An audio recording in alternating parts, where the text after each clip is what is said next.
Nosso futuro ministro da Secretaria-Geral da República, né, Guilherme Boulos, a gente comentou ontem sobre isso, né, Ana? O Boulos que provavelmente vai se tornar ministro.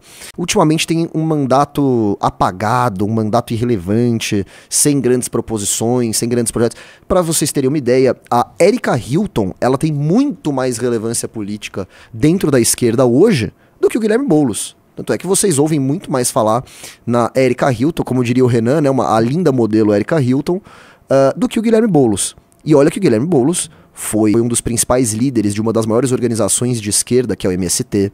Né? Foi candidato à prefeitura de São Paulo mais uma vez, chegando no segundo turno.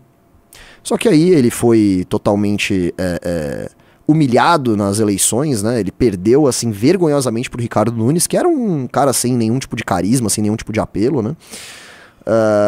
E no mandato dele não tem feito absolutamente nada de relevante. O que ele faz agora é ficar defendendo o Lula e os aliados dele, né? Ele serve como isso, como um soldado de segunda classe do petismo. Você teve aquele caso lá também do Janones, né, da rachadinha, que o Boulos foi relator, passou pano pro Janones, então é o cara que tá lá para defender o governo. E agora ele postou o seguinte no Twitter: não deixe que invertam a realidade mais uma vez. Espalhe a verdade. E eu tô vendo que já tem até uma nota do Twitter aí, mas vamos ver primeiro... O vídeo, a gente vê a nota depois. Vamos ver primeiro o vídeo, depois a nota. Vamos lá. Entenda o esquema do roubo das aposentadorias no INSS. Segundo a Polícia Federal, o esquema começou em 2019, no primeiro ano do governo Bolsonaro. 9 das 11 empresas investigadas foram contratadas pelo governo Bolsonaro. Durante 4 anos, o esquema cresceu sem ser investigado, justamente no período do governo Bolsonaro. O dono de uma das empresas do esquema doou 60 mil reais para Onyx Lorenzoni, ministro da Previdência do governo Bolsonaro. O mais chocante, o maior operador desse esquema, conhecido como Careca do INSS, doou dinheiro, sabe para quem? Para a campanha presidencial do Bolsonaro. Agora, Nicolas Ferreira, o mesmo deputado da fake news do Pix, e que votou contra zerar o imposto da cesta básica, espalha mentiras para tentar salvar o seu chefe, Jair Messias Bolsonaro. Entendeu o esquema? O governo Bolsonaro roubou os aposentados. O governo Lula investigou e acabou com esse crime, sem anistia para o ladrão de aposentados.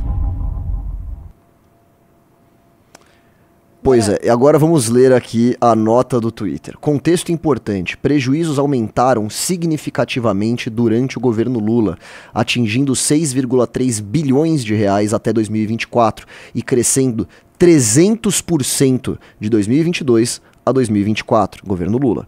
Outro fato é que um irmão de Lula é vice-presidente em um dos sindicatos envolvidos e mesmo assim não foi investigado. Bom, as notas do Twitter já fizeram um comentário por mim, né? Tem nem o que falar, isso é patético. Eu tinha falado esses dias que o aumento foi de 250%, mais ou menos, então pelo visto detectaram que foi ainda maior. Parece que o aumento já chegou a quase 300%. Só que a esquerda, que é sempre muito canalha, né, e muito rasteira, né, eles vão ficar simplesmente tentando colocar isso nas costas do opositor político, principal opositor político deles, o Jair Bolsonaro. Né. O Bolsonaro é um santo? Não, claro que ele não é um santo. Vocês sabem o que a gente acha dele aqui.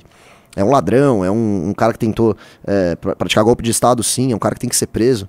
Agora, o petismo é uma organização criminosa muito mais sofisticada e muito mais eficiente, que já conseguiu roubar muitos milhões, mas eles são muito melhores do que Jair Bolsonaro nesse sentido. Né? 300% em escândalo de aposentadoria, em roubo de aposentadoria de idosos, de pessoas simples, pessoas humildes, que sequer entendem aqueles descontos lá quando elas vêm, né? Elas acham que aquilo é um benefício que elas estão recebendo, né? E aí vem algum desconto ali, não entendem muito bem, e são pessoas que foram nomeadas pelo governo Lula. O ex-presidente lá do INSS, que me fugiu o nome dele agora, se a Ana puder pegar, né, que foi afastado por decisão judicial, ele foi nomeado pelo Lula recentemente. Não adianta tentar esconder isso, não adianta ficar tentando empurrar isso. Não, mas foi o Bolsonaro, hein? Foi o Bolsonaro. Não foi. Alessandro Stefanuto? Esse mesmo, tá? Foi nomeado pelo Lula, não foi pelo Bolsonaro. Esses escândalos aumentaram assim consideravelmente durante o governo Lula. E outra coisa, que sentido faz, né, um escândalo que envolve majoritariamente sindicatos de aposentados, né, e sindicatos no geral, qual ligação o Bolsonaro tem com sabe, como uma liderança sindical?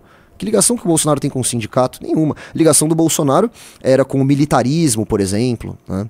Era com certos grupos milicianos, que os filhos deles sempre foram amigos, sempre frequentaram as casas ali, beleza. Agora, sindicato, a gente tá falando de petismo. E é claro, a nota lembra muito bem, né? O irmão do Lula é vice-presidente de um dos sindicatos que está sendo investigado. Irmão do presidente da República. E isso não vai parar nas fotinhos que ficam lá girando? Ah, olha, Bolsonaro, Bolsonaro, Bolsonaro. Você vê que a esquerda, ela trata muito o próprio público como retardado, porque a esquerda, ela gosta de motes, de frases, e aí ela só fica martelando aquela mesma frase, que não tem tanto sentido, mas você fica repetindo tanto, que começa a virar verdade, aquele negócio da mentira contada várias vezes vira verdade, né? Então, por exemplo, o que eles sempre fizeram muito à esquerda? Não há prova. Lula foi preso sem provas, né? Eles sempre falavam muito isso. Lula foi preso sem provas. Aí você mostrava as provas. Não, vejam, ó, você tem aqui documentação, você tem aqui triplex ali. Foi preso sem provas. Não, mas ó, tem uma delação aqui. Foi preso sem provas. Não, mas o pedalinho foi preso sem provas. Não, mas a foto do Lula e a Marisa na casa foi preso sem provas. Então eles ficam repetindo aquilo pra ficar martelando na sua cabeça e você falar: ah, entendi, ele foi preso sem provas. Porque você ouviu isso 500 vezes, então só pode ser verdade. Então o que eles fazem nesse vídeo também? Jair Bolsonaro, Jair Bolsonaro, Jair Bolsonaro. E aí no final, esse escândalo é de responsabilidade do Jair Bolsonaro. Pra deixar bem claro pra militância, ó, vocês entenderam, né? É pra jogar a culpa no mito, né? No Bolsonaro, tá? Não que o Bolsonaro também não tenha sua parcela de culpa aí, mas o PT não tá bem longe dessa imagem de Salvador. Ele, pelo contrário, ele continuou e multiplicou a corrupção, o rombo. Justamente pelo que você falou, por eles serem especialistas nisso, né? E o Bolsonaro, ele já estava abrindo as pernas para o Centrão, né, e entregando o governo dele para o Centrão justamente nas áreas mais economicamente estratégicas para esse tipo de escândalo, né? Ele dava pastas com orçamentos multimilionários para políticos do Centrão praticarem seus esquemas. E aí veio o PT e só potencializou isso. Aliás, o PT, né, começou a potencializar tudo que o Bolsonaro fez, é impressionante. Então eles falavam de gasto no cartão corporativo, Lula gasta muito mais. Eles falavam do sigilo que o Bolsonaro colocava em tudo, eles impõem ainda mais sigilo, né? Eles falavam do controle sobre as polícias federais, o Lula tenta impor ainda mais controle sobre as polícias federais. Então tudo que o Bolsonaro fez de cagada, que ajudou a destruir esse país e trazer o Lula de volta pro poder, que é isso que esse inepto conseguiu fazer, né? O PT foi e falou: ah, a porteira tá aberta, então agora vamos passar com tudo, né? Impressionante.